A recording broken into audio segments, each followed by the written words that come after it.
All right, we're on, I don't know what, number 4 or 5 shot at this. All right, so we are on Proverbs 15 and Jeremiah 19, 20, and 21. And today I want to continue on the topic of false prophets. If you recall, a couple days ago I spoke on Jeremiah 14, verse 14, where God says, the prophets are prophesying lies about me. They're saying I said something and I didn't. I'm kind of paraphrasing because I don't have my notes with me, or my Bible turned there. Anyway, so God calls out these false prophets there. Now this is what's happening to Jeremiah. So Jeremiah 21, verse 1. When the priest Pashur, son of Immer, the chief officer in the temple of the Lord, heard Jeremiah prophesying these things, he had Jeremiah the prophet beaten and put in the stocks. So beaten and put into a prison of sorts. And yeah, it's very different than people nowadays. I know one of the people I've seen a lot is Mike Winger. He does a lot of videos calling out false prophets according to their prophecies, and then I'll see a reply to one of his videos where it's like, don't you know you shall not touch the Lord's anointed? And I was just like, this, you can't see me pointing at my Bible, this is what happens to the Lord's anointed.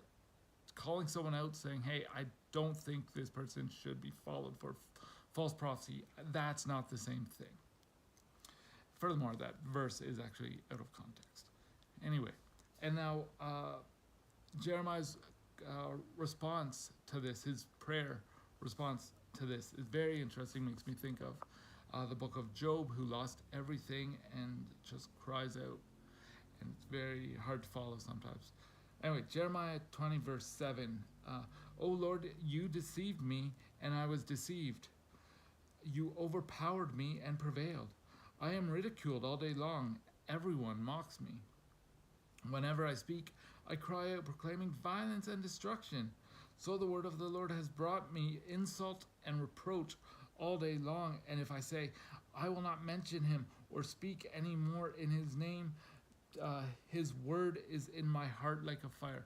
So he's saying, he's recognizing that he thought he was going to get good things. He says, Lord, you deceived me. I thought I was getting good stuff, and I'm not getting that good stuff. And he goes on to talk about what happens to him. And they says, but if I don't, it feels like a fire in my heart. Can you imagine, just imagine such a passion for the word of God to be preached and to be heard? Anyway, I hope you guys enjoyed this video. Feel free to leave a comment below. Tell me what you think, and have a good day. God bless. Bye now.